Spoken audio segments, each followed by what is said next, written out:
안녕하세요. 프라임 인터뷰 정미정입니다. 우리 지역 문인들의 작품을 매개로 작가와 독자가 직접 만나서 함께 소통하고 마음을 나누는 프로그램이 있습니다. 일명 책방통통이라는 이 프로젝트는 지역에서 활동하고 있는 김은숙 시인이 직접 기획하고 진행까지 맡고 있는데요. 오늘 프라임 인터뷰에서는 김은숙 시인과 함께 다양한 이야기 나눠보도록 하겠습니다. 반갑습니다. 안녕하세요. 김은숙입니다. 네, 책방통통 프로그램. 일단 이름부터가 관심을 끄는데요. 어떤 내용인지 설명부터 듣고 이야기를 풀어가야 할 것 같습니다. 네. 통통이 좀 경쾌하죠? 네. 그런데 그 통은 소통이에요. 책방에서 책을 매개로 소통한다는 건데, 작가와 독자가 직접 만나서 신앙독해나 북콘서트 이런 형식으로 함께 이야기하고 공감하는 그런 소통 프로그램입니다. 좋은 작품을 작가와 독자가 함께 나누는 즐거움이 참 클 것 같은데요. 이 책방통통을 처음에 어떻게 시작하게 되신 건가요? 사실 지역의 일상을 함께 호흡하고 네. 지역의 정서나 우리의 어떤 삶의 결을 담는 좋은 지역 작가의 작품이 사실 많습니다. 네. 그런데 많이 알려져 있지를 않아요. 우리 지역의 공공기관에서도 무슨 문학 행사를 할 때 거의 지명도 있는 유명 작가들만 섭외해서 모셔오는 편이거든요. 그러다 보니 지역 작가들은 언제나 좀 소외감을 많이 느끼는 편이고요. 그렇다고 일반 시민들이 먼저 나서서 작가들을 알려고 하지는 않아요. 누군가는 작가와 독자 사이를 연결해주는 좀 매개 역할을 할 필요가 있겠다. 이런 생각을 했는데 이제 소통이라는 게 사회적으로 매우 중요한 화두가 되고 있어요. 근데 그 소통의 방식이나 소통의 의지도 중요하지만 소통의 구조도 전 필요하다고 생각해서 작가와 독자가 함께 만나 소통할 수 있는 구조를 좀 만들어 봐야 되겠다.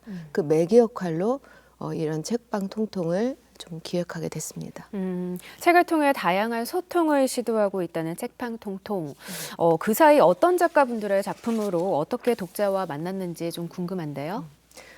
2019년 2월부터 한 달에 2번, 어떤 때는 뭐 3번을 하기도 했는데 지금까지 24권의 작품을 다뤘습니다. 이 24권을 뭐 같은 방식으로 한 건 아니에요. 이제 시집은 주로 신앙독해로, 네. 그리고 산문은 북콘서트 방식으로 진행을 했습니다. 물론 이제 산문만이 아니라 여기엔 뭐 지역 잡지도 있기도 한데요. 신앙독해는 참가하신 모든 분들이 시집에 수록된 작품을 한 편 낭독하고 왜 그 작품을 낭독했는가 소감을 말하는 거예요. 그러다 보니까 독자가 채워가는 비중이 아주 큽니다. 그런가 하면 이제 시인의 입장으로서도 자기가 쓴 작품 중에 어떤 작품이 독자들의 눈길을 끄는가, 네. 독자들에게 도달하는가, 이걸 직접 확인할 수 있는 그런 현장이 되고 있어요. 이제 그런가 하면 이제 북콘서트 같은 경우도 수필, 동화, 또 다른 산문집 이런 것을 다뤘는데 제가 이제 미리 그 책을 읽고 작가님한테 한 보름 전쯤에 질문지를 보내요. 그리고 깊이 있게 이렇게 대화를 나누는 과정에서도 때로는 작품집에 수록된 어떤 부분을 독자들이 또 서로 이어서 읽기도 하고 질문도 하고 또 관련된 자기 경험을 말하기도 하고 이렇게 하면서 다양한 참여를 하고 있습니다. 그동안 시낭독회를 통해서 만났던 작품들 모두 소중한 책이었겠지만 그 가운데서도 특별히 의미 있거나 좀 되돌아보고 싶은 작품이라면 어떤 것들이 있을까요? 굉장히 많은 게 사실은 있거든요. 그쵸. 네. 지금 이제 시대가 많이 변하고 있어서 지워져 가는 것, 잊혀져 가는 것들이 많이 있잖아요. 그 중에 어려웠던 50년대에 가족을 위해서 희생했던 50년대생 여성들의 삶을 깊이 있게 다룬, 그래서 그들의 삶을 생각하면서 숙연해졌던 권희동 교수님의 어디에서 핀들 꽃이 아니랴, 이 작품도 생각나기도 하고 현대를 살아가는 사람들의 상처와 치유에 대해서 많은 작품을 쓴 유정한 시인의 상처를 만지다. 그런가 하면 이제 일상에서 발견하는 삶, 그리고 그 삶을 견디고 이겨내고 있는 사람들에 대한 연민과 위로가 담긴 이종수 시인의 안녕 나의 별.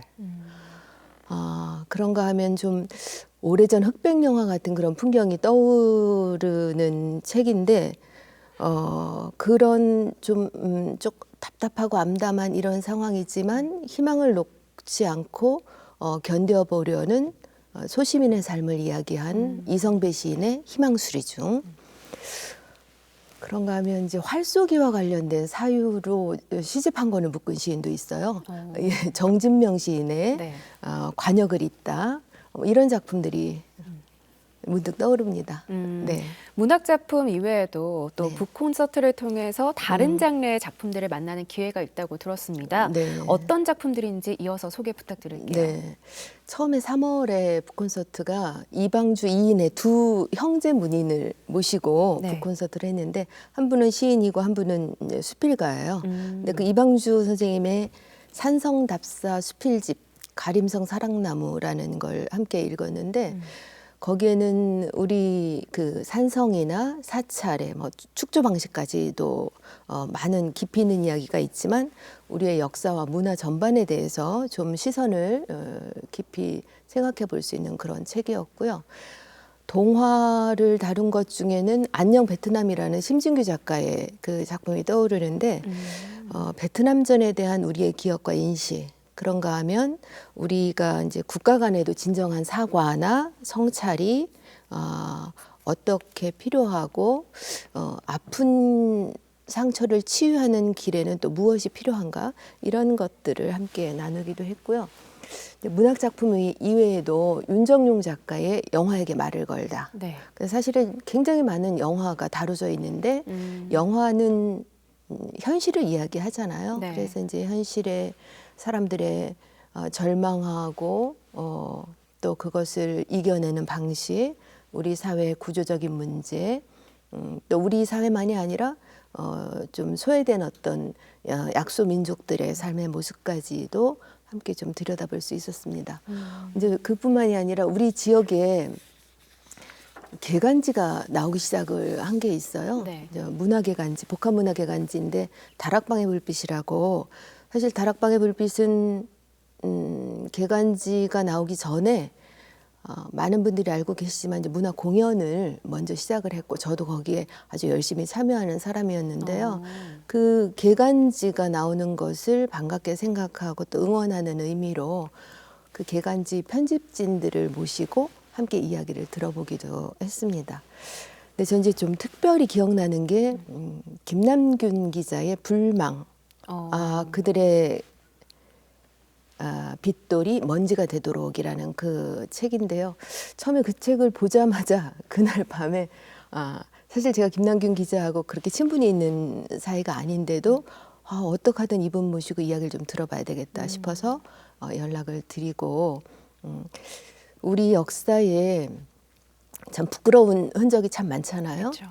그 부끄러운 흔적을 많이 모르기도 해요. 모르니까 부끄러워하지도 않아요, 사실은. 근데 이제 그런 것들을 한번 함께 짚어보고 어찌 보면 우리가 그들의 빗돌이 먼지가 되도록 잊지 말아야 될 것들. 그러니까 충북에 남아있는 친일 잔재, 친일의 흔적들이거든요. 그런 걸 살펴본 것이 특별히 기억납니다. 시낭독회나 북콘서트를 통해서 독자들이 책의 저자와 함께하는 자리는 어떤 분위기일지 사실 굉장히 궁금한데요. 김은숙 시인께서 책방통통을 직접 진행하시니까 그 분위기를 누구보다도 잘 아실 것 같은데 어떤가요? 처음에 제가 행사를 준비할 때는 작가와 작품에 집중해서 준비를 해요. 누구보다도 이 작가가 왜 이런 작품을 썼을까? 또 이 작품은 독자에게 어떻게 닿을까? 이런 걸 생각하면서 준비할 때는 정말 작가와 작품에만 집중하거든요. 근데 진행할 때는 어찌 보면 독자에게 집중해서 진행을 하는데요. 독자들이 이 자리에 온 건 작가를 알기 위해서도 있지만 작품을 알기 위해서가 있는 편이거든요.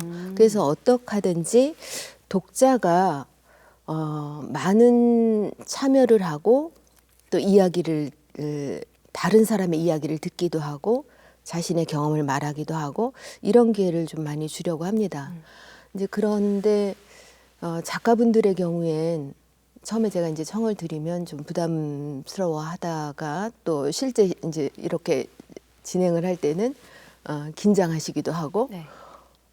그런데 내가 쓴 작품이 독자에게 어떻게 가서 도달하는가, 독자는 어떻게 느끼는가를 그렇게 경험할 수 있는 기회가 그렇게 많지 않아요. 그렇죠.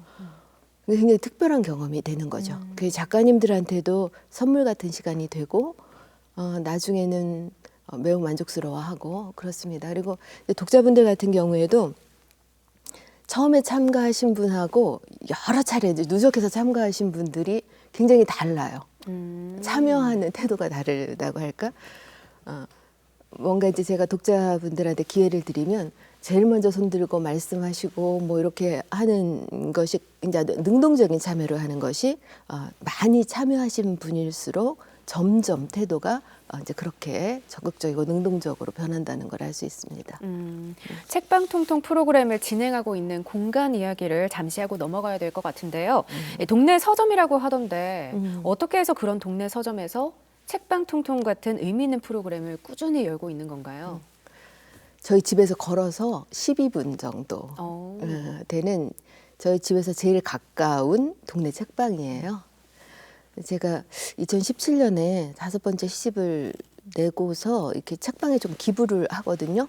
네. 뭐 도서관도 기부하고 뭐 곳곳에 기부를 조금 하러 다니는데 책방에 이제 몇 권을 갖고 갔다가 동네 책방의 위기에 대한 말씀을 나누게 됐어요. 사실 저도 이제 구입의 편의성이나 또 뭐 10% 할인받는 거 이런 것 때문에 20년 정도를 계속 이제 인터넷 서점을 이용했는데 제가 그렇게 편의성을 추구하는 사이에 우리 지역의 동네 책방이 점점 사라지고 있다는 생각이 그때 처음으로 어떻게 보면 좀 체감을 하게 됐다고 할까요? 네네. 많이 부끄러웠고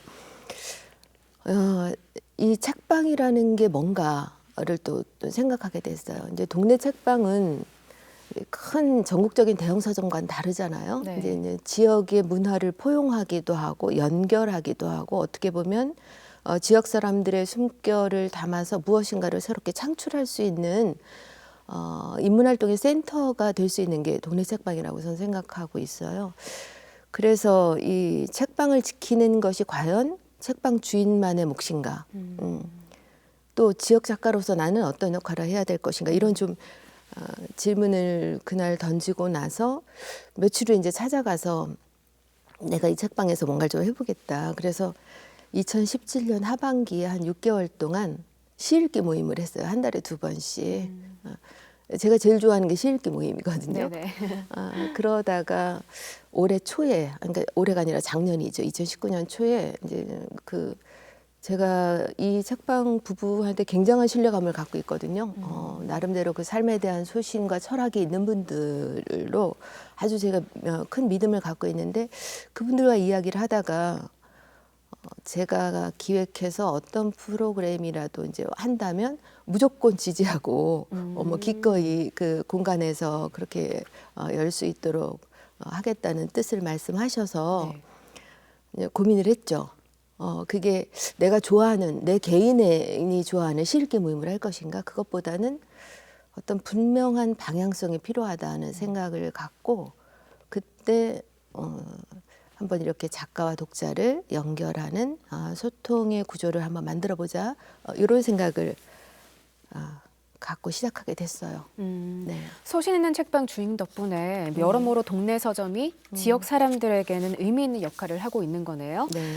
김은숙 시인 역시 책방통통 진행을 재능 기부라는 뜻에서 직접 기획하고 운영하고 있는 셈인데요.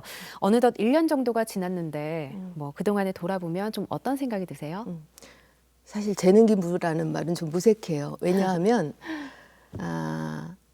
이제 그 책방의 상황을 듣고 제가 하고 싶은 일을 기획하고 실천하는 것이니까 물론 이제 책방에서도 처음에 사례 이야기를 처음에 했어요. 그걸 제가 그거는 필요 없다고 말씀을 드린 건 책방의 입장에서도 어떻게 보면 저는 전혀 물론 이제 동네 주민이지만 낯선 사람일 수 있잖아요. 네네. 그런데 기꺼이 그 공간을 내준 것이고 이건 동네 책방을 지역의 시민들에게 열어준다는 의미로 저는 받아들였거든요. 그렇기 때문에 이제 기부라는 건 좀 적절하지 않은 것 같고 이제 소통의 차원으로 볼 때 누군가 그렇게 마음의 문을 열지 않으면 예를 들어 책방 주인도 그 책방의 문과 함께 마음의 문, 지역민들에게 마음의 문을 연 것이고 또 저도 그 책방 주인과 말이 통하니까 또 거기서 프로그램을 기획해서 운영을 하게 됐고 또 저를 믿고 또 찾아와 주시는 분들이 있고 이제 그렇다 보니까 이게 저 나름대로도 이제 큰 보람을 느낄 수 있는데 이렇게 하는 게 다행스럽게 지역 작가분에게도 좋고 또 시민들에게도 또 이렇게 뭔가 향유할 수 있는 소박한 프로그램이 제공되고 그런가 하면 책방을 드나드는 사람들이 많아져서 또 책방에도 좋고 그렇게 다 이제 좋게 진행되는 것 같습니다. 작가님의 재능 기부가 우리 지역에도 좋은 작가들이 있다는 것을 많은 사람들에게 알려주고 있는 만큼 더욱 의미 있는 기부가 아닌가 하는 생각이 듭니다. 자, 프라임 인터뷰 오늘은 김은숙 시인과 함께하고 있는데요. 계속해서 다양한 이야기 나눠보도록 하겠습니다.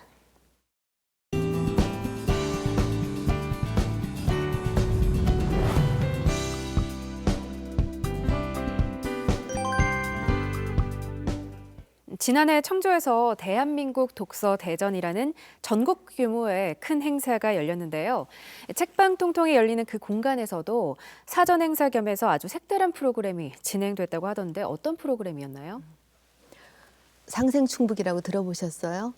네. 네, 물론 이제 충북 상생충북 할 때 충북은 우리 충북을 의미하기도 하지만 마지막 글자 북은 책을 의미하기도 합니다. 네네. 이제 2016년에 동네 서점과 지역 출판을 살리자는 좋은 의도에서 또 지역 작가를 고려한 좋은 의도에서 생긴 우리 지역의 자생적인 문화운동인데 이 상생충북에서도 대한민국 독서대전에 이제 여러 가지 프로그램을 함께 하게 됐는데 그 중에 하나가 휴먼 라이브러리예요. 이 휴먼 라이브러리를 제가 책방 통통을 진행하는 동네 책방에서 진행을 했고 사실 휴먼 라이브러리는 제가 2020년부터 이런 비슷한 프로그램을 기획하기 정기 프로그램을 생각하고 있었는데 미리 대한민국 독서대전에서 시행해 본 거라고 말씀드릴 수 있습니다. 대한민국 독서대전에서 미리 실천해본 휴먼 라이브러리가 그럼 올해부터 책방 통통을 통해 정기 프로그램으로 이어지고 있다는 말씀이신데요. 그럼 현재 진행을 하고 계신 건가요? 네, 1월에 진행을 했어요. 한 달에 한 번 기획을 하고 있는데 이제 지역의 작가분들도 다양하게 좋은 작품을 쓰시는 분이 많지만 우리 지역 사람의 이야기를 한번 직접 들어보자. 한 권의 책을 읽듯 대화를 통해 한 사람의 일생을 한번 나눠보자는 그런 의미예요. 그래서 휴먼 북으로 모시고 그분들의 이야기를 듣는 건데 사실 세계를 보는 관점인 세계관이라든가 또는 어떤 상황이 이제 발생했을 때 주어진 문제를 해결하기 위한 잣대가 되는 가치관 이 두 가지를 자주 생각하는 편이에요. 그런데 이런 것을 이 휴먼 북을 통해서 다양한 경험을 할 수 있지 않을까. 그리고 우리 지역에 사는 분들이 어떤 생각을 하고 살고 있는지를 직접 공유하는 또 소중한 프로그램이 될 것 같아서 다양한 연령대와 또 삶의 이력이 다양하신 분 그리고 소통 의지가 있고 공감 능력이 있으신 분 뭐 이런 분들로 해서 지금 휴먼북을 다양하게 섭외했고요. 1월에는 충북시민재단의 강태재 이사장님을 모시고 이 시대 어른이란 과연 무엇인가 이걸 우리가 좀 한번 생각해 보는 시간이 됐습니다. 네. 우리 지역 문화, 역사, 또 시민운동, 다양한 그 삶의 결을 가지신 분이기 때문에 시간이 부족할 정도로 나눌 것이 많았습니다. 책을 사랑하는 분들이라면 이 휴먼 북 콘서트에도 관심이 갈 것 같습니다. 김은숙 시인께서는 말씀하신 프로그램 운영 말고도 뭐 강의와 지역 잡지, 고정 필지 등 지역에서 다양한 문학 관련 활동을 하고 계신데요. 이 부분에 대해서는 어떤 생각을 좀 가지고 계신가요? 말씀하신 것처럼 이제 지역에서 요구가 있으면 제가 웬만하면 응하는 편이에요. 아직도 이렇게 쓰임이 있다는 것에 참 감사하게 생각하는데 특히 지난해는 2019 대한민국 독서대전이 있었잖아요. 이제 네. 그때 시민기획단으로 참여하면서 바람과 풀꽃의 노래를 이라는 주제로 시 콘서트를 기획해서 운영하기도 했고요.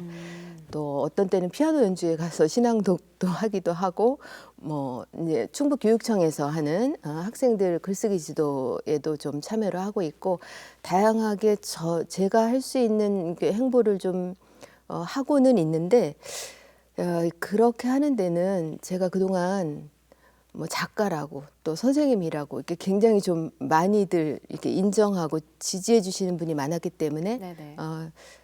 할 수 있는 여력이 좀 있을 때 좀 부지런히 해보려고 합니다. 네. 지난해 말 이제 청주가 드디어 문화도시로 선정됐습니다. 지역에서 독서와 문화 관련 활동을 펼치고 있는 분으로서 앞으로 더 나은 문화도시 청주를 가꿔 나가기 위해서는 어떤 노력이 필요하다고 생각하세요? 이번에 기록문화 창의도시 이런 이름으로 법정 문화도시 7곳 중에 하나로 선정이 된 건 시민 모두가 반갑게 생각하고 환영할 일인데요. 저는 이제 여기서 시민들의 문화 체감 지수가 어떻게 변화하는가 이것에 좀 주목하게 됩니다. 문화도시를 위해서 분명히 이제 주관 기관에서도 다양한 사업을 기획하고 여러 가지가 진행이 될 텐데 네. 관에서 주도하는 행사도 물론 필요하죠. 그런데 그것만이 아니라 시민들이 문화의 수용자의 입장에만 있지 말고 시민들이 다양한 문화의 중심에서 때로는 문화를 창출하고 기획하고 또 향유하기도 하고 그래서 시민들의 문화에 대한 역할과 관점이 변화되는 것이 진정한 문화도시로 가는 지름길이 아닌가 이런 생각을 하면서 시민이 주도적으로 참여하는 문화가 많아질 때 문화도시로서 체감지수가 좀 높아지지 않을까 그러면서 함께 기대하고 또 성원하고 있습니다. 네. 우리 삶에서 또 책 읽기만큼 중요한 습관도 없을 텐데요. 꾸준한 책 읽기를 위해서 도움이 될 만한 정보나 팁이 있다면 좀 알려주세요. 정답이 있는 건 아니지만 제가 이제 오랫동안 30년 이상은 이제 중등학교에서 학생들 독서 교육도 해오기도 했는데 사람들이 책 읽기의 중요성을 알면서도 책 읽기를 별로 안 좋아하는 데는 학교 교육의 책임도 물론 있습니다. 왜냐하면 너무 어렸을 때부터 책을 읽은 다음에 그 감상문 쓰는 걸 강요하는 시스템이 작동했거든요. 읽은 다음에는 뭔가를 써야 된다는 게 아이들 머릿속에 자리하면서 오히려 읽는 것부터 기피하는 게 생겼어요. 써야지만 내 것으로 만들 수 있어서 분명히 기록은 중요하지만 어떤 일정한 틀에 쓰는 방식이 아니라 아주 간단하게 쓰기는 하고 저는 쓰기보다 더 중요한 것은 말하기라고 생각하거든요. 함께 읽고 말하기. 그래서 이제 친구들 몇 명이 같은 책을 함께 읽고 그 책에 대해서 토의하고 다양한 생각을 접하고 이런 방식으로 하다 보면 책이 단순한 읽기의 차원이 아니라 생각을 나누고 또 소통하고 공유하고 그러면서 자기를 성장시키는 중요한 활동이 될 수 있다고 생각합니다. 직접 또 기획하고 진행까지 하고 계시는 책방 통통에 대해서도 많은 생각을 가지고 계실 것 같은데요. 올 한 해 책방 통통 프로그램은 어떤 계획들이 좀 잡혀 있나요? 사실 지난해는 한 달에 2번 이상을 책을 통해서 만났거든요. 근데 지금 이제 아까 말씀드린 휴먼북 콘서트가 한 달에 한 번 들어오다 보니까 네. 매월 첫째 주 화요일에는 책을 통해 사람 숲으로라는 주제로 책을 갖고 만나고 셋째 주는 휴먼북 콘서트를 하다 보니 좀 아쉬움도 사실 있어요. 좋은 책이 많은데 네. 다뤄야 할 책이 많은데 한 달에 한 번씩밖에 안 되다 보니 현재 뭐 거의 연말까지 다 예정이 돼 있는 편이거든요. 그래서 저는 좀 다른 고민도 하고 있어요. 이렇게 한 달에 한 번만 책을 다루는 게 적절한가 그런 고민도 좀 하고 있는 편이고요. 그만큼 지역 작가의 좋은 책이 아주 많이 있습니다. 그리고 이제 휴먼북 콘서트 같은 경우는 아까 말씀드린 것처럼 이제 다양한 연령층과 하시는 일도 아주 다양한 분들을 모셨어요. 시민들께서 좀 관심 갖고 함께 하시면서 우리 지역에 사시는 분들이 어떤 생각을 하고 어떤 고민을 하고 또 어떻게 길을 모색해 가고 있는가 여기에 함께 귀 기울여 주시면 고맙겠습니다. 네, 그 사이 5권의 시집과 산문집까지 작가로서의 창작 활동도 활발하게 해오고 계신데요. 작가로서의 창작 활동에 대한 계획도 궁금합니다. 5권 시집을 내고 뭐 산문집 2권 내고 이런 거 정말 겁도 없었다는 생각이에요. 겁이 없어서 너무 생각이 없어서 부끄러움도 모르고 여러 권의 책을 내고 보니까 이제 정말 점점 신중해지는 것 같아요. 세상에 내 책이 정말 필요할까 이런 생각이 들기도 하고요. 그리고 이제 시를 쓰는 것에도 많은 걸 내려놓고 예전엔 정말 좋은 시에 대한 욕심? 뭐 이게 좀 있었어요. 그런데 그런 것은 저한테도 부담을 좀 많이 주더라고요. 그것보다는 내 안의 생각이건 어떤 바깥에 있는 대상이건 제게 들어와서 오래 머물고 목색해지고 나름의 사유의 집 한 채를 고스란히 짓는 것들을 그냥 천천히 저 나름의 문장으로 새겨보겠다. 그냥 그런 생각만 갖고 있고 그러다가 또 어느 날 겁없이 책을 한 권 내보낼지도 모르겠습니다. 네. 네. 자, 저희가 말씀 나누다 보니 어느새 마무리할 시간이 됐는데요. 마지막으로 못다한 말씀 있다면 해주시죠. 저는 2년 전까지는 학교에서 교사로 근무를 했어요. 근데 그때는 그저 교사이기만 했어요. 학교 퇴직을 한 이후에 비로소 시민이 되었다는 느낌? 내가 살고 있는 지역에 점점 관심을 많이 갖게 되고 또 많은 분들을 만나고 있고 그분들과 소통하면서 비로소 시민이 되고 있다. 또 우리 지역에 이렇게 소중한 분이 많구나. 이걸 이제 발견하는 기쁨도 매우 많이 이제 크게 느끼고 있습니다. 이제 소박하지만 이렇게 제가 지역 문화를 위해서 어떤 작은 걸음이라도 뗄 수 있는 것을 참 다행이라고 생각하고요. 그리고 특히 그것이 우리 지역 작가와 독자가 소통하는 매개 역할을 하는 그 역할을 할 수 있다는 것이 저로서는 더할 나위 없이 감사한 일이고 또 기꺼이 앞으로도 여력이 되는 데까지 할 생각입니다. 여러분께서도 지켜만 보지 마시고 함께 참여하시는 분이 점점점 많았으면 좋겠습니다. 네, 프라임 인터뷰 지금까지 책방 통통 프로그램을 운영하고 있는 김은숙 시인과 함께했는데요. 오늘 말씀 고맙습니다. 지역 작가의 한 사람으로서 소박하지만 천천히 그리고 지속적으로 작가와 독자의 자유로운 소통을 위해 보탬이 되고 싶다는 김은숙 시인. 올 한 해도 그 꿈을 한 발 더 다가가기를 응원하겠습니다. 프라임 인터뷰 오늘은 여기까지입니다. 시청해주신 여러분 고맙습니다.